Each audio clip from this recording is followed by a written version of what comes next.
Well, hi, everyone, and welcome to the AT&T Countdown to Kickoff. Jason and I in our Midtown Atlanta studios today, just down the street behind us. Tomorrow, around 3:30 in the afternoon, Atlanta United against Nashville. Really big test for both teams. Nashville looking for their first road win of the season, but they've only lost twice all year. Atlanta United looking to extend their win streak to 5. That would be a club record for their longest MLS winning streak. It would tie the record that was set back in 2019, and Atlanta United's playing extremely well. Nashville has been good all year. They have matched up so well against each other. They've played to a pair of 2-2 draws, so I think it's going to be a lot of fun Saturday at the Benz. Yeah, I feel like this is a rivalry that's really waiting to kick off, and back-to-back 2-2 draws with a little bit of friction in them. You know, not any controversial moments between the two teams necessarily. Controversial red card last time out in Nashville, but that's not Nashville SC's fault. I feel like this is a game, though, and a series that now that we get fans back in buildings, now that we start to get traveling fans as well in larger numbers, with the right kind of action tomorrow, we could be having a very different opinion of Nashville SC at the end of this. This feels like what it could be is a great rivalry in the Eastern Conference. Will tomorrow's match kick that up to another notch? Well, coming up on the AT&T Countdown to Kickoff, we'll have a more comprehensive preview of this Atlanta United-Nashville match. We do know that there are going to be 3 All-Stars playing in this match on Saturday. Walker Zimmerman for Nashville, George Bello and Miles Robinson for Atlanta United. Miles played 45 minutes Wednesday night in L.A., and George played 30 minutes. Yeah, let's take a look at Miles and George's highlights from the match. Miles came on at the start of the second half. George came on a little bit later in the match. And Miles was Miles Robinson. I mean, this is what we expect out of him at this point, covering as much ground as he does. He's able to play comfortably so far away from goal, but it's moments like that that I think Miles has improved so much in reading the game, using his body to get in between the ball and attacking players. It's little things that might not show up with a big highlight of a tackle that Miles Robinson does. Bello is maybe the biggest revelation of the summer, now getting called into the U.S. men's national team. He's so much more comfortable impacting the game. It's another big play from Miles Robinson, cleaning things up. It's what we see out of him so commonly. It's a mistake on the other side. He doesn't make the tackle, but defending, he forces that shot to not be as comfortable as it looked like it would be.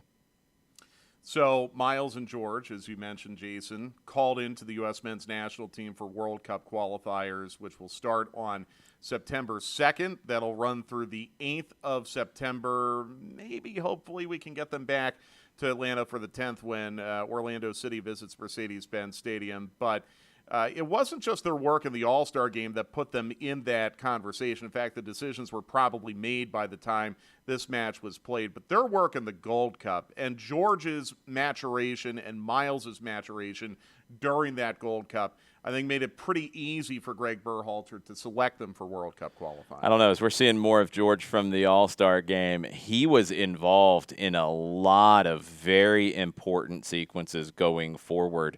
And when you've got George Bello just looking completely comfortable next to Nani, next to some of the stars of MLS, you obviously see the relationship he has with Ricardo Pepi. He's the first one there to greet him, teammates on that U17 World Cup team a few years ago.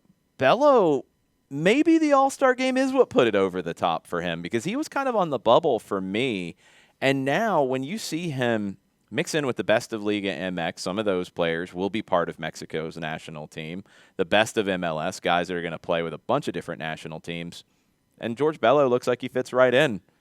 Maybe Greg Berhalter was watching and might have scratched off a name and added a name. It's possible. You never know. But it's great for George. It's great for Miles. Also, Ronald Hernandez and Joseph Martinez called into Venezuela for World Cup qualifying. So we'll see them Saturday against Nashville.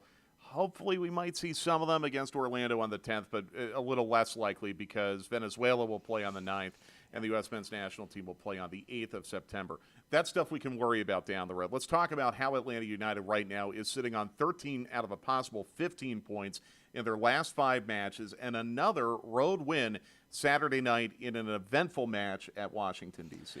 Yeah, this was a match that had a lot of different things in it. It felt like a little bit of a heavy pitch with rain earlier in the day, but Atlanta United, Luis Araujou just pushes that one wide very early. Atlanta got the job done. I think they had to suffer for the 3 points in this as the night went on. They got in position to win it with Joseph Martinez just using his body to hold off the defender. It's a great through ball from Marcelino Moreno. But Joseph with a calmness in this as we watch the run and the ball from Moreno. He knows the defender's cutting across him. He knows there could be some contact. He keeps his footing and handles it very, very well. Now, DC, Ola Kamara did have some great looks at goal. Jordi Reyna had a look at goal that we didn't see coming. We didn't have a look at it on the TV broadcast. Nobody expected it. Look at Gressel coming over saying, "Hey, wait, slow down. I want to come over and help take this." Boom. Goal. There's nothing Brad Kazan can do on that. Amazing moment of brilliance from DC United. And it's 1-1. Felt like maybe DC was growing into the match, growing into the ascendancy. Brad Kazan with a big save with his left leg. Another big save as he got low with his right hand. That one's just wide. Another big opportunity. It felt like the goal was coming for DC. But Atlanta said, not so fast. And they broke forward, and they started to cause some problems. That's a huge save from John Kempen, a player who I think has struggled a little bit replacing Bill Hamid. If Joseph was able to bring that down first time, maybe he gets the opportunity. They continue to work it to Marcelino Moreno, and I don't know how he picks out the goal from this spot. Look at the composure from Marcelino Moreno going against the grain. No one sees it coming. And he picks out the far side netting. What a goal and what a save there from Brad to keep the win. Yes, and then another big play here by Brad, really sacrificing everything to make a save there and help to see the match out. Somehow, by the way, that was not a corner. We think it might have been offside. It doesn't matter. I think it was offside. It doesn't matter. Allegedly. It's a 2-1 win for Atlanta United at DC. I think it's their best result of the season. Considering the quality of opponent, considering the adversity they had to face in the second half of the match. 3 games in a week. It's tough. And not just 3 in a week, it's 3 in 7, which is really, really difficult. And Atlanta United got all 9 possible points out of that. Rob Valentino's final match as interim head coach now with Gonzalo Pineda taking over. And I think a couple players in particular really stood out to me in helping to see that match out. George Campbell, I thought, did a remarkable job off the bench. And, this was a challenging match for Amar Sejdic in the midfield, Jason, because his midfield partner was Marcelino Moreno, who's obviously going to go forward a lot in attack. It put Sejdic in a very industrious position on Saturday night. Yeah, Amar Sejdic was waving at his midfield partner most of the time because Marcelino Moreno was 20 yards away from him. It was Sejdic playing on his own in the holding midfield, but the way Atlanta United plays, he's not going to be asked just to sit and stay connected to his center backs. If he gets the opportunity to jump into the attacking half, jump into passing lanes, he's going to do it. He's also expected to hit those kinds of passes to open the game up. Now, he has to do the defensive side. He has to get stuck in with his tackles. He has to win the ball in 1v1s. But most importantly, where Amar Sejdic brings a lot to this team is a calmness on the ball. He's so composed in moments where a lot of players are frantic. He's not. He's composed in these moments. Players around him looking to open the field up, doesn't mind. Look at that pass. Puts it on a dime. That's not an easy pass. It might look easier than it is. It's not. Sejdic, complete performance from him.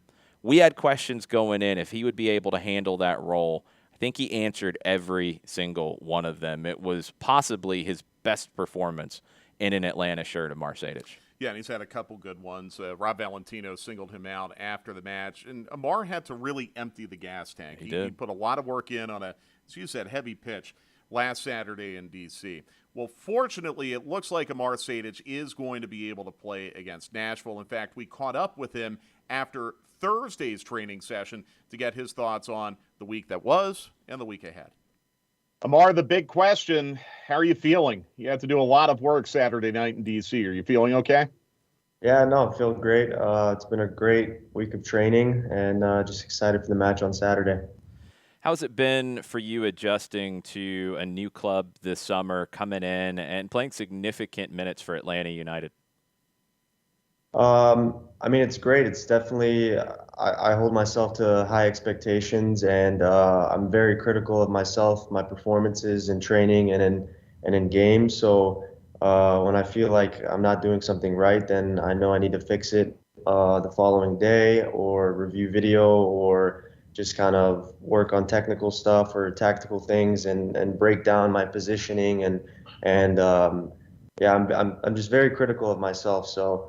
It's been great for me to get a lot of minutes for this club. It's something that I want to continue to grow on. I want to be relied upon, and kind of continue making my way into this team. And yeah, I want to win things with this team as well. So obviously, there's more to come in the future. It's only been a little short stint, but yeah, long term, I think there's big things to come for this club. Well, what does that self-evaluation look like? And in particular, how did you evaluate the way you played Saturday night? Because Rob Valentino, after the match, went out of his way to single you out as someone who was really, really key in that victory. Yeah. Well, Saturday night definitely. It was a tough one because the six role isn't necessarily something that I've been relied upon in my professional career. When I was a youth, yes, I would play six here and there, but in my professional career, I've never been relied upon as a lone six. So it's a big mentality shift for me in order to go from kind of being an eight of a box to box, but now being a six where my prime role is to get the ball offensively, distribute to the attacking guys we have in front of us, but then also defensively is closing down passing lanes, not letting the ball get to like between myself and the back line, and yeah, just kind of interceptions and stuff like that. So it's something that I really had to kind of mentally focus on, and I feel like I did an okay job. I think that there's situations where I could have done better, maybe in terms of my positioning and stuff like that. But it's something that I've already taken into account, and it's going to be put into effect on Saturday. How important is the communication in that role where, as you said, you're the six by yourself. You have three center backs behind you. You've got the wing backs, and you've got a plethora of attacking options. How important Right. is the communication to make sure you have the necessary balance? I know it's very important because the type of football we play is very, very attacking minded. So when Barco gets on the ball, or Marseille, and they start dribbling and driving forward, we're usually kind of disbalanced in the midfield because we overload with our front four, our front five. And so it's important that the center backs are communicating to me like which angle to cut off if the opposing team's 10 is kind of sneaking at an angle to my right or to my left. Like if I can intercept that pass going into him, then it's great. Then we get the ball and then we can counter them again. So it's been great, and yeah, I've had a lot of help from the back line communicating to me, and yeah, it's kind of what helped get the job done on Saturday against DC. Okay, now we're recording this on Thursday, so you've had, I think, 2 or 3 training sessions under Gonzalo Pineda now. And I think a lot of fans are wondering, is Pineda coming in and changing anything? So from a player's perspective, does anything feel different to you this week? Um, I don't want to say necessarily there is a huge change in the identity of the team itself. What the coach has brought in is a lot of passion for the game. He was a very intelligent player, and that's transitioned into the way he thinks as a coach. So now it's kind of more so fine tuning the things of where can we attract the ball to create space on a different side. And with the way that we're playing, we have a lot of dangerous outlets. So he's very what's the word I want to use? He's very cognizant of where we can break down teams with the players that we have. So from that aspect, he's bringing in just a very IQ standard of the game, and just ways that we can really damage teams. And yeah, I'm excited. I mean, it's only been a few days, but I'm very excited for what the future has to hold. With the role you're in and with Gonzalo's playing history, have you guys had conversations about things he's noticed in your game or questions you've had for him? It's still very early on. I mean, we had maybe a conversation, I think it was after yesterday's training. But as my role as a six, he just wants me to dictate everything in the center of the field, like not to leave the center of the field. If the ball comes through me, he wants me to find the opposite side, just feeding the ball into players that are in good advanced areas. And defensively, yeah, I mean, recoveries, winning the ball and distributing again. So he just wants me to own the midfield, and it's something that I completely agree with. Okay, you've been with Atlanta United for about 6 weeks now. Been a couple long road trips in that span, so I know there's been a lot of time for the team to bond. In your time here in Atlanta, is there maybe a teammate or two that you've really kind of become good friends with, maybe off the pitch? Yeah, I mean, I think I've been very close with, a few guys on the team. I obviously knew Mikey and Brooks prior to coming to Atlanta, so there's a past relationship there. Hung out with Anton, Miles, George. We've kind of done things as a group together. So I've gotten a chance to see a couple nice restaurants out in Atlanta, in Midtown and stuff like that. So it's been a good time. I was going to ask you if you had a chance to kind of find a go-to place to grab a bite to eat in Atlanta yet. Go to, tough to say.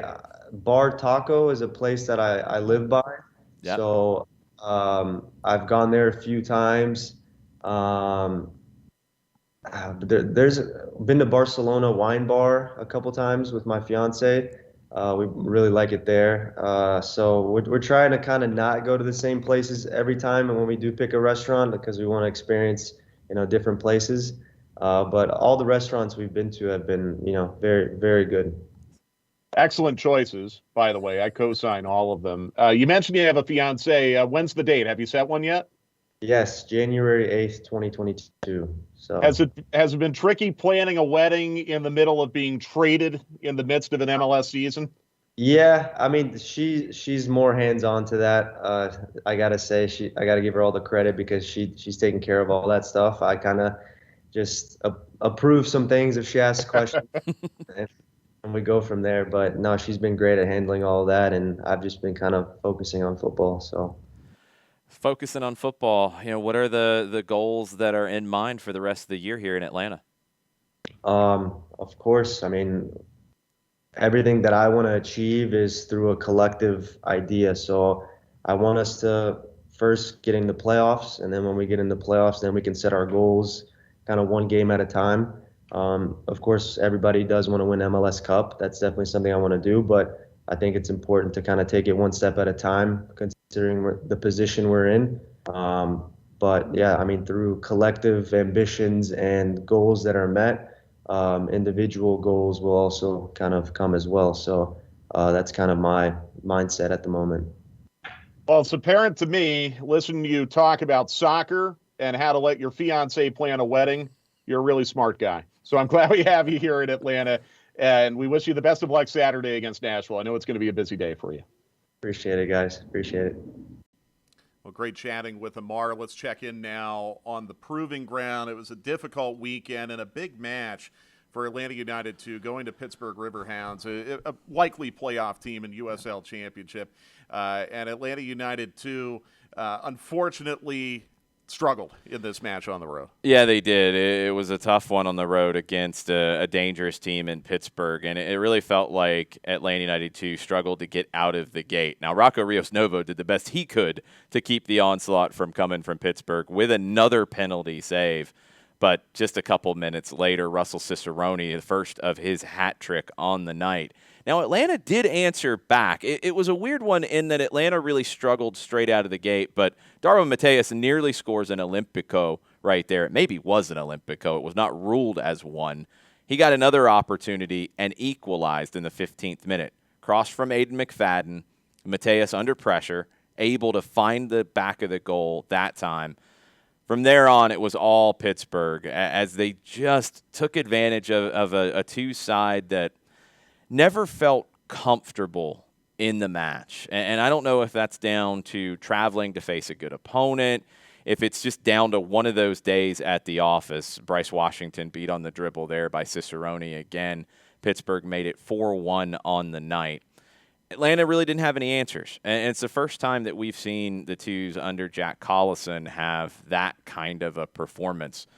I've had a chance to talk to a couple of the guys over the last couple weeks, and there is a definite vibe about striving for the playoffs this time. And a lot of guys who are new to the team understand that the Twos have had a tough history with lineups that have been all over the place. This group's a little more consistent, and they want to be the first two side to get into the USL Championship postseason. They're in a playoff spot right now, but it doesn't get any easier this weekend. Yeah, I was going to say they're still on track to do so. I wonder if the air miles are really starting to add up for these guys. Not every USL Championship team has to put in the air miles like Atlanta United, too. Up in Pittsburgh at that beautiful stadium that you saw, one of the great settings in USL Championship. Now they have to fly to Oklahoma again. It's got to be adding up. A lot of trips to Oklahoma this year. It's Tulsa this time around, so it's 3 versus 4 in the Central Division. Tulsa ahead of Atlanta United, too, but there are teams right behind the Twos. This is not a must-win, maybe a must-result. There are a number of games to come, but to keep that gap and to stay into a playoff spot, I think the Twos need to find a way to go to Tulsa and get a result. All right, that's coming up on Saturday. You can catch it on ESPN Plus after the first team plays against Nashville. Let's check in now on the results from this past weekend in MLS before we went into the All-Star game. This was Rivalry Week Part 1A, I guess, because it kind of continues this weekend, which we'll get into in a moment. Columbus had that match against Seattle. 2 late goals by the Sounders. It really helps Atlanta United. In fact, Atlanta United got help all over the league, if you think about it. Seattle getting that win against Columbus. Montreal taking a draw to Philadelphia. Union win might have been slightly more helpful. You hate to credit Orlando with anything, but keeping Chicago below Atlanta United was really, really important as well. And Red Bulls in New York City, the match abandoned because the field was unplayable due to a hurricane that they were having up there. So literally every result that Atlanta United needed to get, including their win on Saturday, they were able to get. The 2 that jumped out to me were San Jose going to L.A., beating the Galaxy 2-1. San Jose has completely turned the corner from a really bad run in midseason for them. And Vancouver, another team that's turned the corner. I think getting Ryan Gauld was a huge pickup for them because it feels like it's unlocked everything about the Whitecaps. They've won 2 in a row. They haven't lost in a long time. It was draw, draw, draw. Gauld comes in. Now they're getting wins. Watch out for the Whitecaps. They might sneak into the postseason in the Western Conference. The hottest teams of the league right now over their last 5 matches are Atlanta, New England, and Colorado. Right below them, Inter Miami, believe it or not. So here they come now. Let's look at the fixtures for this weekend in MLS. It is another rivalry week, starting Friday night with Columbus-Cincinnati, the Hell is Real Derby, Canadian matchup between Montreal and Toronto. But I mentioned Miami. I'm really interested in this Orlando-Miami match on Friday night. Miami's playing a lot better right now. Orlando feels like they're in kind of like a draw rut right now. They've been taking a lot of draws and close, like very narrow wins. Yeah, Miami's been playing their best at home, though. They haven't been able to replicate that on the road. They did get a draw in Orlando last time, though. Right. So maybe Miami can go and take some points off the Lions. Some other games, El Tráfico out in Los Angeles. LAFC is starting to get into a last stand kind of situation. The Bob Bradley conversation is picking up. He's out of contract at the end of the year. Carlos Vela is out of contract at the end of the year. He's talked about potentially wanting to go back to Europe. The Galaxy have been the better team this year by a pretty wide margin. Can they continue to build on that in this one? The 2 best games of the weekend, though, are not rivalries per se. NYC hosting New England and Sporting Kansas City hosting Colorado. New England has been doing the business without Carlos Gil, which I didn't think they would be able to do, but they got to go to Yankee Stadium now. And NYC, to be an elite team in the East, I think they have to win this at home. Yeah. Yeah, and as I said, Colorado, maybe the hottest team of the Western Conference right now. Sporting Kansas City has lost a little bit of ground now for that number one seed in the Western Conference, kind of yielding some room to Seattle right now, who's moved to the top of the Western Conference table. I really believe the best match of the weekend's in Atlanta. I really, really do. Yeah. I think it's Nashville and Atlanta United. Let's get into it a little bit now. As we said, Atlanta United, the hottest team of the league, 13 of a possible 15 points in their last 5. They've won 4 in a row. Nashville has only lost twice on the season. Yep. They also have not won a single match on the road this season, which is very unusual, but they haven't played a lot of matches on the road either. They're 0-2-5 on the road this year. One thing is for sure, Mukhtar and CJ Sapong are dangerous, and Sapong is getting hot. 4 goals in his last 3 matches. Yeah, CJ Sapong has won the job up top for Gary Smith in Nashville, and we weren't really sure how things would settle out for them when they brought in a bunch of forwards last year. Baji had his chance. Rios has had his opportunities. They bring in Akiloba, and CJ Sapong won't give up the spot because he keeps producing. He's a veteran. I mean, he's a guy who's very smart. I think he reads the game incredibly well, just stepping into a passing lane, intercepting, setting up somebody else. He's finding himself in good situations, and I think the biggest thing for what Gary Smith wants, he wants to have a number 9 who can help him flip the field. Sapong is one of those guys who is big, strong, can hold off opponents and allow Nashville to play direct, and then he can be that point person to bring everybody else in. Now, we know his danger on set pieces. We know what he can do on crossing situations. But Sapong has proven to be, from a tactical perspective, the right fit for Nashville. These are the situations, though, those last 2 especially, crosses, that Atlanta has to be very careful with when you deal with CJ Sapong. Now, 3 center backs is how Atlanta United's been playing. They should be able to man-mark Sapong in situations and still have a free man to almost bracket him in situations where one behind, one in front. Make it hard to find him in some of those crosses and then still have a free center back. Mukhtar, a lot of times Nashville lines up in what looks like a 3-5-2.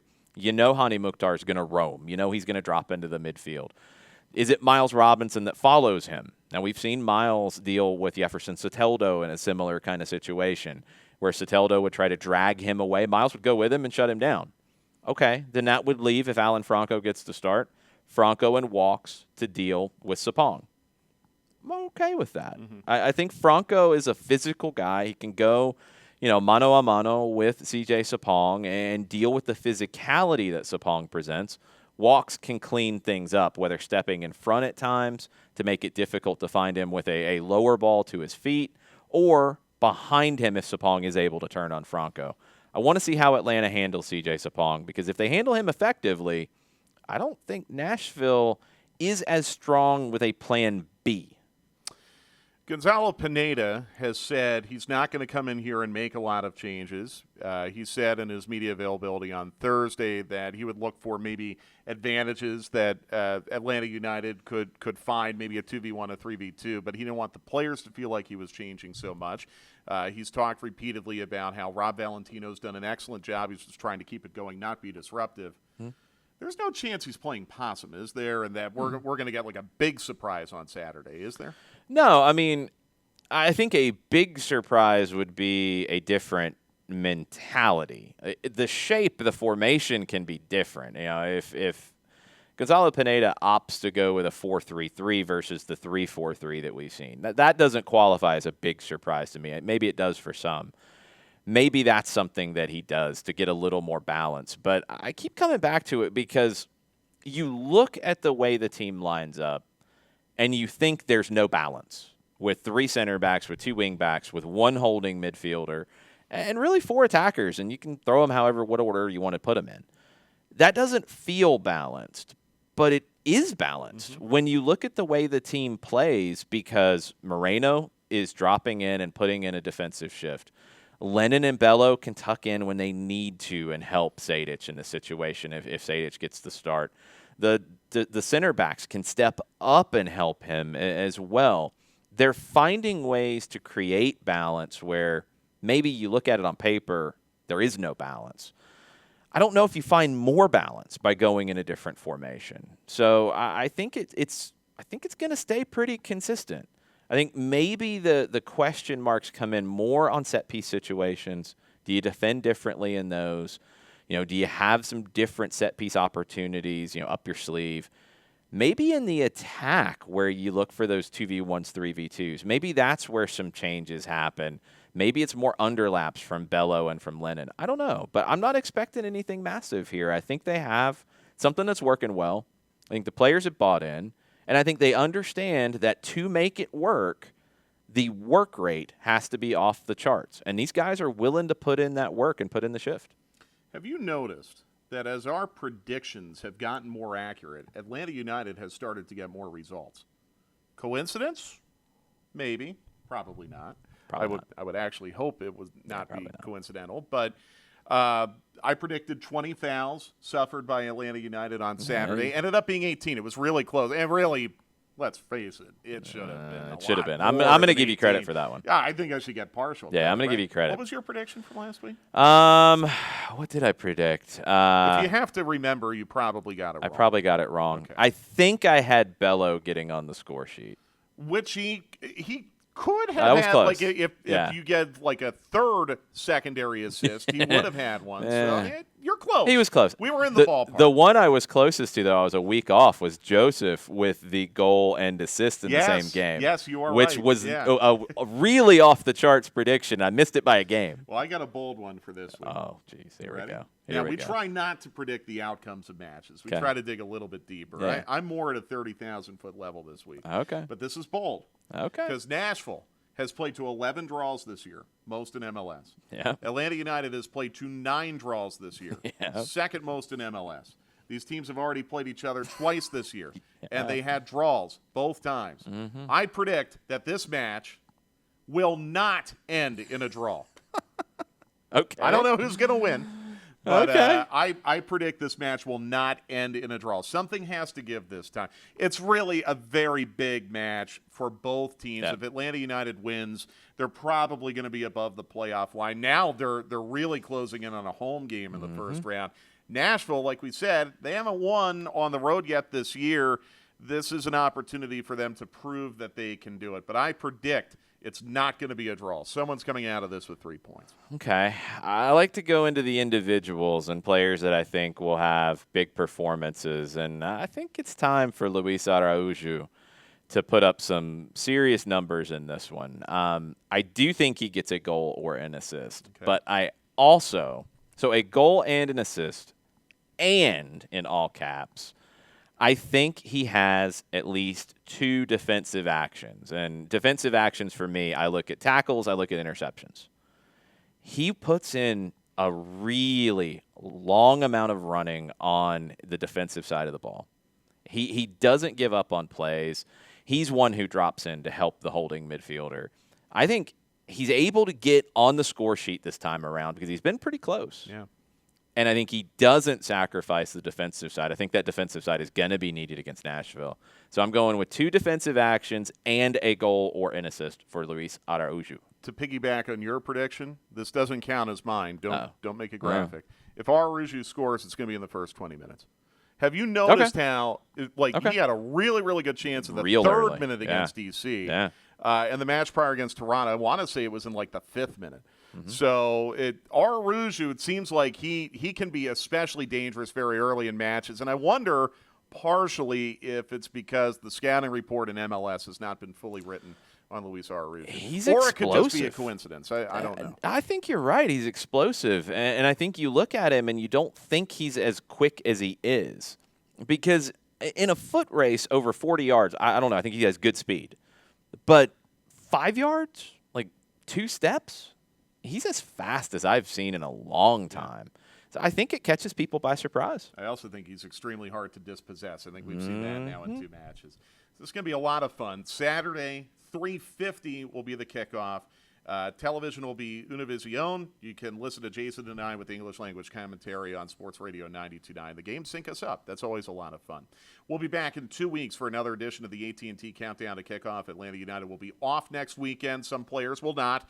Joseph Martinez, Ronald Hernandez, George Bello, and Miles Robinson all going to play in World Cup qualifiers for their respective countries. A major opportunity for them and a major opportunity for Atlanta United on Saturday to keep this winning streak going. If they get it, that would be 5 in a row, and that would tie the longest MLS win streak in club history. So we'll hope for that. We'll hope to see you again in 2 weeks here on the AT&T Countdown to Kickoff.